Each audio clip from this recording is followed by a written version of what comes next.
Hello बच्चों, चलिए प्रश्न को पढ़ते हैं। यहाँ पर लिखा है एक तार की लंबाई काट कर आधी कर दी जाती है। तो पहला हमें बताना है दिए गए भार के अंतर्गत इसकी लंबाई में वृद्धि पर क्या प्रभाव पड़ेगा।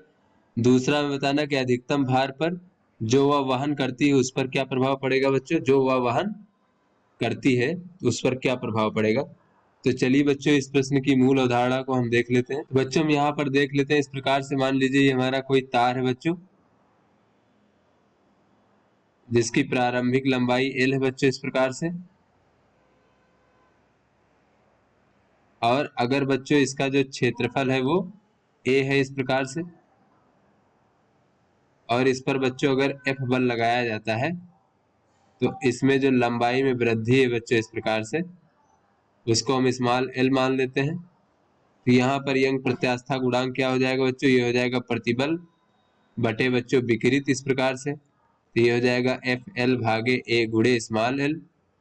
तो बच्चों यंग प्रत्यास्था गुणांक जो होता है वो पदार्थ पर निर्भर करता है। किसी भी पदार्थ के लिए इसका मान निश्चित होता है। तो चलिए बच्चों, अपने प्रश्न को हल करते हैं। तो यहाँ पर बच्चों कहा जा रहा है कि एक तार की लंबाई काट कर आधी कर दी जाती है। तो बच्चों तार की लंबाई काट कर आधी कर दी जाएगी, तो उसकी लंबाई अगर पहले L थी तो अब L बटे 2 हो जाएगी बच्चों। तो चलिए पहले प्रश्न को हल कर लेते हैं। इसमें दिखाया कि दिए गए भार के अंतर्गत इसकी लंबाई में वृद्धि पर क्या प्रभाव पड़ेगा। तो बच्चों पहले अगर हम उसका यहाँ पर देख लेते हैं बच्चों, लंबाई में वृद्धि अगर हम यहाँ से देखें तो ये स्मॉल L बराबर हो जाएगा हमारा FL भागे बच्चों, और ये हमारा हो जाएगा A गुणे Y, इस प्रकार से। तो बच्चों लंबाई में वृद्धि स्मॉल L बराबर ये हो जाएगा। तो यहाँ पर बच्चों अगर हम और सभी चीज मान नियत हो बच्चों, यानी F और A यानी कि अनुप्रस्थ काट का क्षेत्रफल और यंग प्रत्यास्था गुणांक, तो बच्चों दिए गए भार के लिए इसमें कहा जा रहा है, यानी कि F का मान नियत है। और दूसरी बात बच्चों, इसमें जो यंग प्रत्यास्था गुणांक वो भी समान रहेगा क्योंकि वही पदार्थ है। और A क्या है, अनुप्रस्थ काट का क्षेत्रफल, वो भी परिवर्तित नहीं होगा। तो ये पूरा जो है परिवर्तित नहीं होगा बच्चों, F भागे AY। और यहाँ पर है बच्चों L, इस प्रकार से। ये हमारी प्रारंभिक लंबाई है। तो यहाँ से अगर हम देखें तो ये जो लंबाई में परिवर्तन है प्रारंभिक लंबाई पर निर्भर करता है। अतः बच्चों अगर हम लंबाई को आधी कर देंगे बच्चों, काट देंगे तो आधी हो जाएगी लंबाई। तो काट कर अगर लंबाई आधी कर दे तो लंबाई में वृद्धि भी आधी हो जाएगी। तो अतः काट कर लंबाई आधी करने पर दिए गए भार पर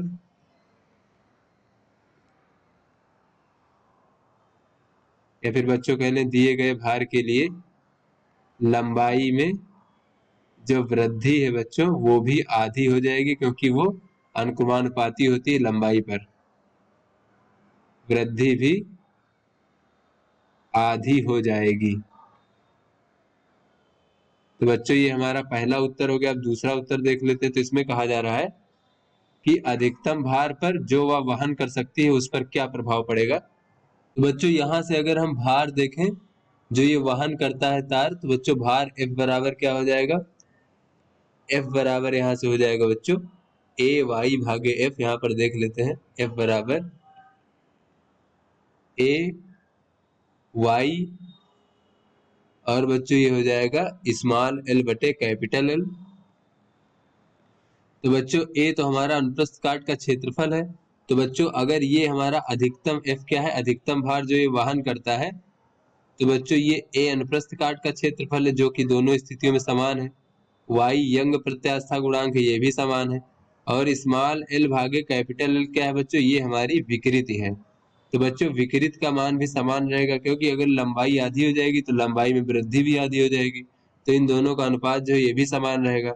यानी बच्चों जो अधिकतम भार वो वहन कर सकता है उसका मान परिवर्तित नहीं होगा। यानी कि अधिकतम भार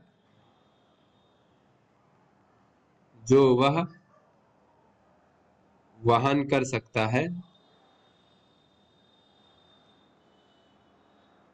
तो बच्चों लंबाई आधी कर देने पर परिवर्तित नहीं होगा। तो आशा करते हैं बच्चों ये आपको समझ में आ गया होगा। धन्यवाद।